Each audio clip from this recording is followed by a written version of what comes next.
नमस्कार, मैं Harnam Singh, APN news channel Rajasthan से। आज मैं रुक्मणी बिरला हॉस्पिटल, जो एक अपने आप में नाम है, पूरे राजस्थान कहें या पूरा देश की बात करें, जहां पर बेड को लेकर हाहाकार मचा हुआ था, तो रुक्मणी बिरला हॉस्पिटल अपने आप में एक बहुत बड़ा महत्वपूर्ण हॉस्पिटल के मामले में उभर के आया है। इसकी सराहनीय कार्य करने के उपलब्ध में देखते हुए, या राजस्थान के मुख्यमंत्री की बात किया जाए या राज्यपाल की बात किया जाए, सबका नाम आता है कि एक रुक्मणी हॉस्पिटल जो है एक अपने आप में नाम है। डॉक्टर एक भगवान होते हैं। हमारे साथ 3 ऐसे डॉक्टर हैं जो पूरे राजस्थान की बात ना करके पूरे दुनिया में जब बात आता है, तो चाहे हम अंजनी कुमार शर्मा की बात करें या हम डॉक्टर पुष्कर गुप्ता की बात करें, हालांकि मानना पड़ेगा जो ये डॉक्टर हैं, जो इनके सराहनीय कार्य हैं, उन्हीं के बीच में अगर एक और नाम आता है, अमित चक्रवर्ती। आज हम मुलाकात कराते हैं। हमारे साथ 3 डॉक्टर हैं। बात करें डॉक्टर अंजनी कुमार शर्मा, और वहीं अगर हम बात करें अमित कुमार चक्रवर्ती, जो एडिशनल डायरेक्टर, जो रुक्मणी बिरला हॉस्पिटल के माने जाने हमारे 3 डॉक्टर हैं। इनसे हम आज सवाल और जवाब करेंगे। कोविड-19 के बाद जो जनता के बीच में समस्याएं आई हैं, या वो सरकार को जब पूरे दुनिया में त्राही मचा हुआ था, रुक्मणी हॉस्पिटल में न रात देखा न दिन देखा। सबसे पहले हम बात करेंगे हमारे डॉक्टर अमित चक्रवर्ती जी से। डॉक्टर साहब, सबसे पहले आपका धन्यवाद करना चाहूँगा हमारे चैनल में। क्या समस्या आई थी, उसके बारे में थोड़ी जानकारी दो हमारे जनता के। फर्स्ट ऑफ ऑल बहुत धन्यवाद, आपने जिस प्रकार से हमारा स्वागत किया, आपके चैनल में आने के लिए बहुत बहुत धन्यवाद। अगर न्यूरो सर्जरी की बात करें तो न्यूरो सर्जरी दिमाग और रीढ़ के हड्डी के बीमारियों का इलाज जो सर्जिकल तरीके से किया जाता है वो हम करते हैं। दिमाग में या रीढ़ के हड्डी में कई प्रकार की बीमारी होती है, जैसे सर या रीढ़ के हड्डी की चोट, दिमाग में या रीढ़ के हड्डी में किसी प्रकार का संक्रमण होना, या दिमाग या रीढ़ के हड्डी में ट्यूमर होना। इसके अलावा अगर किसी प्रकार की ब्रेन हेमरेज होती है या दिमाग में खून का बहाव हो जाता है, तो उसमें भी न्यूरो सर्जरी का रोल होता है। ये कुछ चंद डिजीज़ेज़ हैं जिसको हमने आपको नटशेल में कहना चाहा कि एग्जैक्टली हम किस डिजीज़ेस को कवर करते हैं। न्यूरो सर्जरी एक fast changing branch of medicine है, जिसमें टेक्नोलॉजिकल एडवांसमेंट बहुत तेज़ी से हो रहा है। टेक्नोलॉजी की अगर बात करते हैं तो सबसे पहले माइक्रोस्कोपिक सर्जरी, अब लगभग सारे न्यूरो सर्जरी माइक्रोस्कोपिक सर्जरी होता है, पर माइक्रोस्कोप एक ऐसा यंत्र है जिससे हम कोई भी टिश्यू को 10 गुना 20 गुना मैग्नीफाई करके बड़े करके देख सकते हैं। पर वक्त के साथ इस मैग्निफिकेशन के अलावा माइक्रोस्कोप्स में कुछ ऐसे सॉफ्टवेयर आए हैं जो हमें जो ट्यूमर टिश्यू होती है, जो बिल्कुल नॉर्मल ब्रेन की तरह लगता है, उसको भी डिफरेंशिएट करने में मदद करती है। इसके अलावा हम ऑपरेशन के वक्त एंजियोग्राफी कर सकते हैं। फिर ऐसे डेवलपमेंट्स आए हैं जैसे जिसको न्यूरो नेविगेशन कहते हैं। जैसे आपको मालूम है, हम सड़क पे जा रहे हैं तो हमें ये नहीं मालूम कि हमारा एड्रेस कहाँ है, तो नेविगेशन के माध्यम से हम सही एड्रेस में पहुंचते हैं। इसी प्रकार से हम जब दिमाग को छोटे से छेद से खोलते हैं तो हमें अपना दिमाग के सही जगह पे डायरेक्ट करने के लिए नेविगेशन जैसा मशीन का हेल्प लेना चाहिए, और इसका हेल्प हम रेगुलरली ले रहे हैं। ब्रेन ट्यूमर अगर मोटा देखें तो 2 तरह का होता है। एक है सादा गांठ, जिसको बेनाइन ट्यूमर्स कहते हैं, और दूसरा होता है मैलिग्नेंट, यानी कि जिसको हम कैंसर कहते हैं। ऐसा नहीं है कि हर ब्रेन ट्यूमर जानलेवा होता है। 80% ब्रेन ट्यूमर ऐसा होता है जिसमें इलाज संभव है, और अगर उसमें कुछ कैंसर के लक्षण आते भी हैं तो उसमें ऑपरेशन के बाद रेडियोथेरेपी और कीमोथेरेपी देना पड़ता है। जो सादा गांठ होता है वो ऑपरेशन के बाद कई बार 100% ठीक हो सकता है, और अगर किसी कारणवश गांठ के कुछ हिस्से को हमें छोड़ना पड़ता है जो नस के साथ चिपका हुआ है, उसको हम रेडियोथेरेपी देके मरीज को नॉर्मल ज़िंदगी लीड करने में मदद कर सकते हैं। ब्रेन ट्यूमर के जो आम लक्षण होते हैं वो है सिर में दर्द होना, साथ में उल्टियाँ होना, आँखों की रोशनी कम हो जाना या धुंधलापन दिखना, शरीर का कोई पर्टिकुलर अंग में वीकनेस आ जाना, एक तरफ के हाथ या पैर में, पेशाब के कंट्रोल या नियंत्रण में परेशानी होना, और कई बार सुनने के नस में कमज़ोर हो जाना या सूंघने के नस कमज़ोर हो जाना। ये कुछ कॉमन लक्षण है जो ब्रेन ट्यूमर के तरफ पॉइंट करता है, पर ये ज़रूरी नहीं है जिनको ये लक्षण हो उनको ब्रेन ट्यूमर ही निकले, क्योंकि न्यूरोसाइंस में कई ऐसी बीमारी होती हैं जिसमें ओवरलैप होती है सिम्टम्स की। जनता के लिए हमारा यही एडवाइस रहेगा कि अगर किसी को ब्रेन ट्यूमर डायग्नोज होता है, आप बिल्कुल भी ना पैनिक कीजिए, क्योंकि उससे पेशेंट को भी टेंशन होता है और उसके ब्रेन में प्रेशर बढ़ता है। आप नियरेस्ट न्यूरोसर्जिकल सेंटर में जाइए जहाँ पे सभी प्रकार के लेटेस्ट इक्विपमेंट्स हैं। पर कुछ ब्रेन के ट्यूमर्स ऐसे होते हैं जो इम्यून स्टेटस पुअर होने के कारण वो चीज़ ज़्यादा पनपती है। तो ऐसे कुछ ट्यूमर्स ज़रूर हैं ब्रेन में जो इम्यूनिटी कम होने से वो ज़्यादा पनपता है, बट एज सच अभी तक कोई डायरेक्ट कोरिलेशन नहीं आया है कि कोविड-19 होने से ब्रेन ट्यूमर ज़्यादा हो। बट ये ज़रूर है कि फंगस के बारे में हम सुने हैं, कोविड के बाद जो फंगस का इन्फेक्शन नाक में होता है वो ब्रेन में बहुत इजीली पनपता है, और वो एक बहुत बड़ा चैलेंज होता है, ना कि सिर्फ न्यूरोलॉजिस्ट के लिए और न्यूरोसर्जन के लिए, बट पूरे फिजिशियन टीम के लिए कि उसको कैसे मैनेज करें। सर, मैं आपसे पूछना चाहता हूँ, जो रुक्मिणी बिरला हॉस्पिटल है इसमें क्या क्या सुविधाएं हैं, गरीबों के लिए क्या फ़ायदा है? Thank you.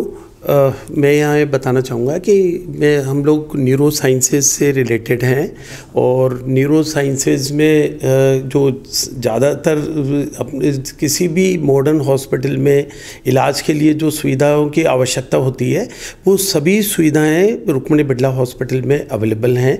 यदि हम बात करें इस सब्जेक्ट के स्पेशलिस्ट या विशेषज्ञों की, तो यहाँ पे न्यूरोलॉजी, न्यूरोसर्जरी, न्यूरोपैथोलॉजी और न्यूरो रेडियोलॉजी से संबंधित सारी फैसिलिटी अवेलेबल हैं।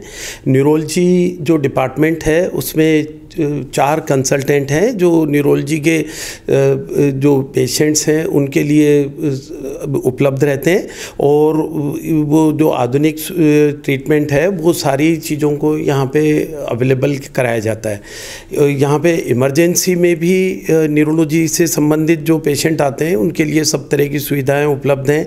ख़ासतौर से जैसे स्ट्रोक है, यदि स्ट्रोक में कोई पेशेंट आता है तो उसको इमीडिएट जो केयर की ज़रूरत होती है, उसका असेसमेंट के लिए रेडियोलॉजिकल बैकअप की ज़रूरत होती है, जिसमें उसका डीएसए की फैसिलिटी की रिक्वायरमेंट है, सीटी स्कैन के है, सीटी एंजियोग्राफी है या एमआरआई है, ये सारी फैसिलिटी यहाँ पे अवेलेबल है।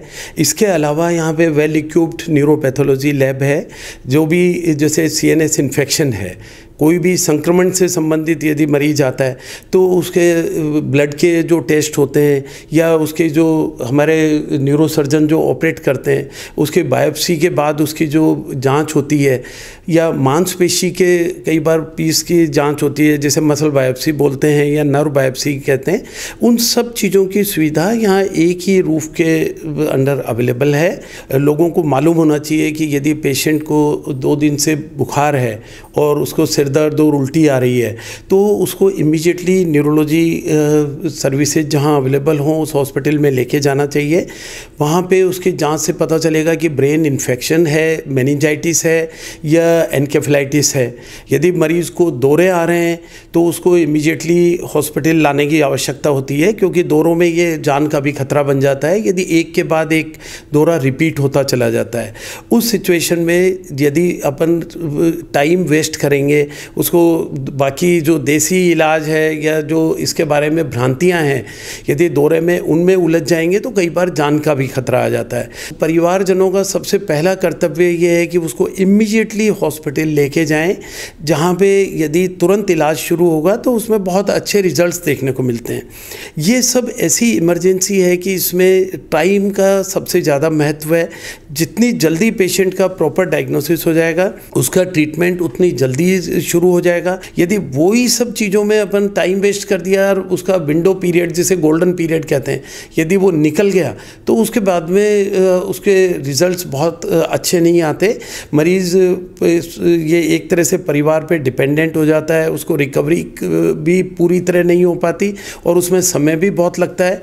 तो इन सब चीज़ों में टाइम की इम्पोर्टेंस है, अवेयरनेस की इम्पोर्टेंस है और सुविधाओं की आवश्यकता रहती है। तो हमको बिना टाइम वेस्ट किए तुरंत उसको ये स्पेशलिस्ट के पास में लेके जाके उसका इलाज शुरू कराना चाहिए। और जनता को ये सामान्य जानकारी होना बहुत ज़रूरी है, क्योंकि सबको ये पता है दिल्ली, बॉम्बे, गुजरात, अहमदाबाद यहाँ ज़्यादा अच्छा इलाज होता है। अब वो टाइम चला गया है।